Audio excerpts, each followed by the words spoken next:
मारेला चला के रोज खोराना से शादी हो गल भतार चूल्ही जोड़ाना से हमके मारेला चला के रोज खोराना से शादी हो गल भतार चूल्ही जोड़ाना से हमके मारेला चला के रोज खोराना से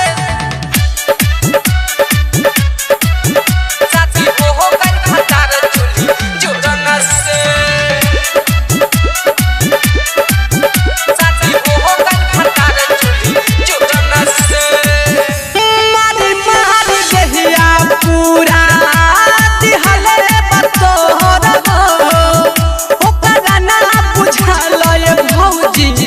बानी लड़ को हो बानी लड़ मारी मारी देहिया पूरा दिहले बतोर हो ओकरा ना बुझल भौजी बानी लड़ को हो हमरो तनी रोज रोज भोरवा में हमके मारेला चला के रोज खोराना से शादी हो गल भतार चूल्ही जोड़ाना से हमके मारेला चला के रोज खोराना से शादी हो गल भतार चूल्ही जोड़ाना से हमके मारेला चला के रोज डीजे विकास रीगा सीतामढ़ी शादी हो गल भतार चूल्ही जोड़ाना से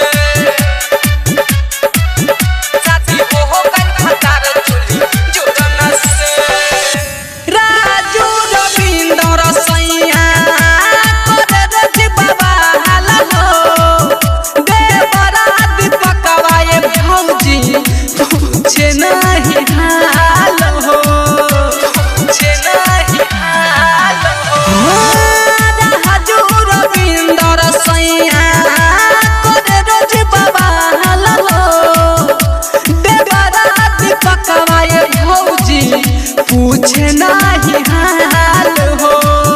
मन कर संग भाग जाई दोसर के हमके मारेला चला के रोज खोराना से शादी हो गल भतार चूल्ही जोड़ाना से हमके मारेला चला के रोज खोराना से शादी हो गल भतार चूल्ही जोड़ाना से भौजी पियावा मिलला बापी अकड़ा हो घर में बेरी बेरी करेला न खड़ा हो हम तंग रहे दिन रात हो करे से हमके मारेला चला के रोज